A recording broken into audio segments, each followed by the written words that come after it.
수도권을 중심으로 코로나 감염이 무섭게 확산되고 있습니다. 지난 주말 종교활동과 집회 등을 통해 세 자릿수의 신규 확진자가 발생을 했고 비수도권까지 연쇄적인 N차 감염이 확산됐습니다. 지난 3월 신천지발 대유행 이상의 확산세입니다. 특히 인구와 시설이 밀집한 수도권은 일촉즉발의 위험천만한 상황입니다. 당국이 감염원과 접촉자를 신속히 파악해서 감염을 통제하지 못한다면 지금까지 어렵게 유지해온 의료 시스템과 민생 경제에 엄청난 피해가 우려됩니다. 정부의 방역 조치와 시민의 대응 태세를 최고 수준으로 높여야 합니다. 정부는 어제부터 범부처 수도권 긴급 대응반을 가동하고 확진자 주변과 다중이용시설에 대한 접촉조사와 방역을 강화하고 있습니다. 정부의 긴박한 조치에 맞춰 국민 여러분의 적극적인 협조를 요청합니다. 코로나와의 오랜 싸움에 국민과 의료진 모두 피로감이 깊지만 위험은 긴장을 늦추는 순간 소리 없이 다가옵니다. 나 하나쯤은 괜찮겠지라는 방심은 감염 위기 대응의 최대 적입니다. 정부의 사회적 거리두기 2단계 조치에 적극적인 동참을 호소드립니다. 정부도 방역 대책에 빈틈이 없는지 철저히 살피고 확산세가 전국으로 번지지 않도록 총력 대응해 주시기 바랍니다. 권고나 자제 요청만으로 사태를 진정시킬 수 없다는 판단이 서면 신속하게 최고 단계의 추가 대응 조치를 취하겠습니다. 민주당도 정부와 함께 엄중하게 대응 시스템 강화 방안을 모색하겠습니다. 정부의 방역 조치를 방해하는 위법 행위에 대해서는 엄정 대응할 것입니다. 신천지 사태에 이어 국민 생명을 위협하는 특정 교회의 반사회적 행위가 자행되고 있습니다. 종교와 표현의 자유는 존중돼야 하지만 누구도 국민의 생명과 안전을 위협할 권리는 없습니다. 정광훈 목사는 방역을 방해하고 코로나를 확산시킨 법적, 도덕적 책임을 분명하게 져야 합니다. 코로나 확진 판정을 받고도 자신의 소재를 숨기고 교인 명단을 허위 제출해 역학조사를 방해한 것은 국가 방역에 대한 도전이고 국기를 문란시킨 심각한 범죄 행위입니다.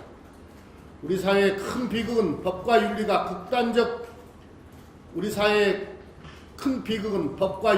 극단적 교회에 의해 테러당하고 있는 것입니다.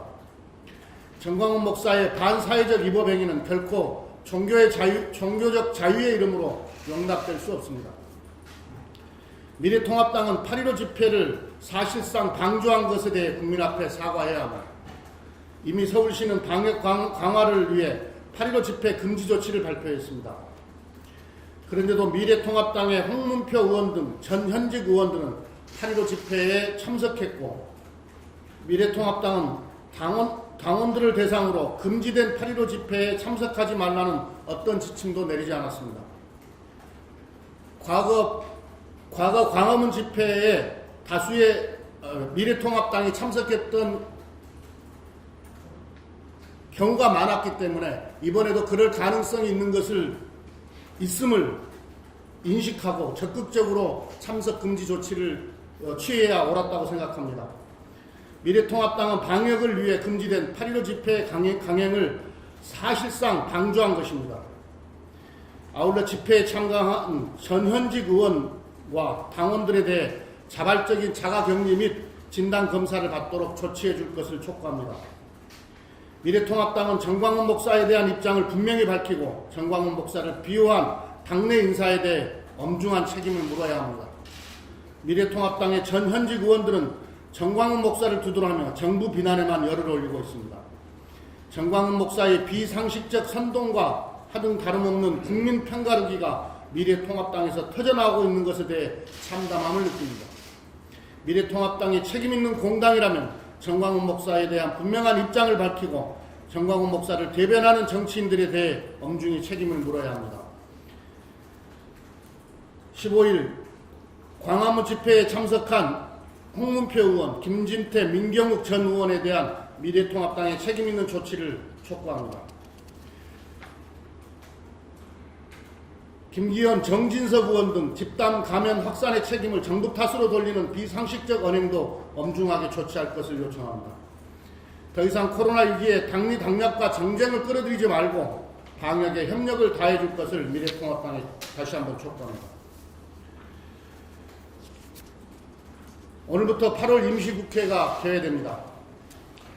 9월 정기국회까지 보름 남짓의 짧은 회기의 국회이지만 해결해야 할 민생 현안은 산적해 있습니다. 민주당은 코로나 재확산을 저지하는 방역대책, 신속한 수혜복구 지원, 2019년도 정부 세입세출과 예산 집행에 대한 결산 심사를 이번 국회에서 처리할 3대 민생 과제로 설정했습니다. 먼저 급속하게 재확산하고 있는 코로나19를 저지하기 위해 방역대책에 총력을 기울이겠습니다. 재확산을 저지하지 못한다면 그동안 어렵게 쌓은 K방역의 성과가 물거품이 되고 경제회복의 모멘텀도 상실될 우려가 큽니다. 특히 수도권 방역대책에 2배, 3배의 정부 역량을 투입하겠습니다. 코로나 방역대책은 결코 정쟁의 대상이 될 수가 없습니다. 코로나 재확산 저지에 총력 대응할 수 있도록 야당의 초당적 협력을 기대합니다. 장마가 끝났지만 수해 복구는 지금부터 집중해야 합니다. 유례 없는 긴 장마가 남긴 수해의 상처를 치유하기 위한 복구 작업이 한창입니다. 민주당은 하루라도 빨리 이재민께서 일상을 회복할 수 있도록 복구에 모든 힘을 쏟겠습니다. 특히 강조하고 싶은 점은 수해 복구 지원은 속도가 생명이라는 것입니다. 정부는 피해 지역에 대한 복구 예산 집행에 속도를 내주시기 바랍니다. 수해 복구와 구호에 필요한 재정 집행과 지원이 적시에 이루어질 때 이재민의 고통을 최소화할 수 있음을 정부와 지자체는 유념해 주기 바랍니다. 4차 또한 피해 신청 지역 중 특별 재난 지역으로 선정되지 못한 지역에 대해서도 신속한 지정을 당부드립니다. 민주당도 원내 재난상황실을 통해 복구 상황을 점검하며 피해 지원을 꼼꼼히 챙기겠습니다. 오늘은 고 김대중 전 대통령께서 서거하신 지 11주기가 되는 날입니다.